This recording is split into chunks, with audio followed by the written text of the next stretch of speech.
And option number 2 was more along the lines of the Borg in The Next Generation.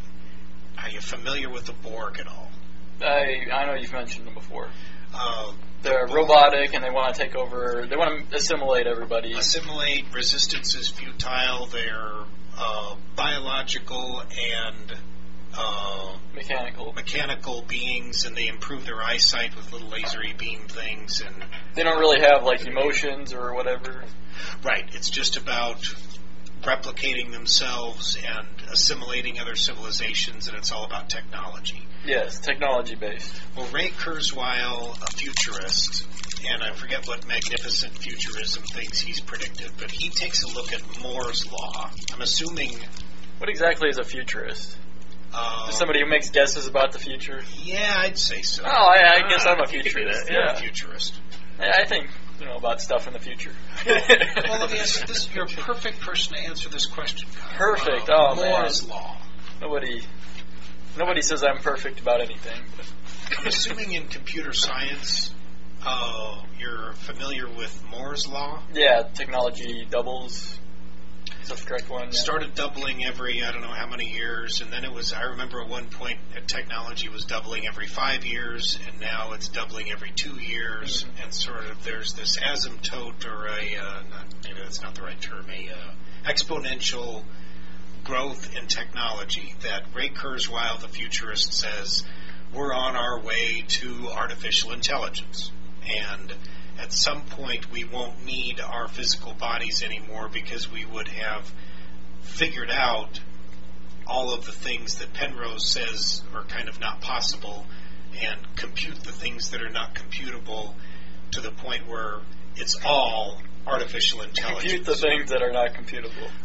Compute the things that Penrose says are not computable. Oh, that's okay. what I mean. So he would disagree with Penrose and say that yes, AI is something that we're hot on the trail of at the moment, and in fact he's saying in the next 30, 40 years, in you guys' lifetime, we're going to do it, and we're going to enter Epoch 5 in his 6-epoch system that results in a similar infinite expansion of consciousness and awareness, but at the artificial intelligence level, so that the universe fizzles out at the end again, but this time it's with all artificial intelligence and technology, and we don't need biology to do it anymore.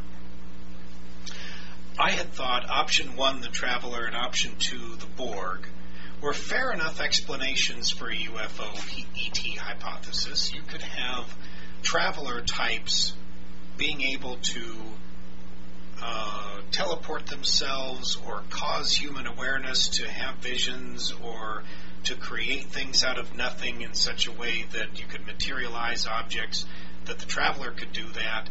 So that's just with, thinking. Yeah. So it's more of an explanation for extraterrestrials than it would be UFOs. That's sort of my idea. Okay, so these are all explanations for life, for extraterrestrial life?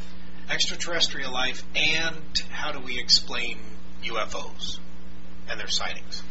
When I first posted this video, the first question that came back was, Steve, what do you think ETs, what makes you believe ETs are in any way connected with UFOs? I had to think about that real quick. Well, what do you think? Why do we think that there's a connection between extraterrestrials, little grays, or the reptilians, or whatever they might be, with UFOs? Because what we see is unexplainable based upon what we know of physics and stuff. So yeah. So it has to be something beyond, presumably, if they're something beyond our knowledge. Yeah, it's either something we don't recognize that's natural on our planet, or it's something that we don't recognize because it's from somewhere else. And so, would they have to have craft? Would extraterrestrials, if they're no, but we see craft, and we see abductions.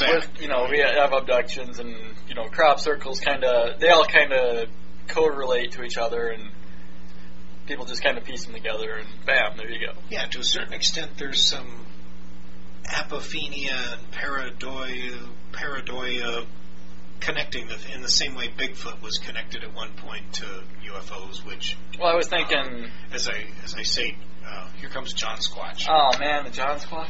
Oh man. He's wondering if he should come in or not. I don't know. It's locked. Yes.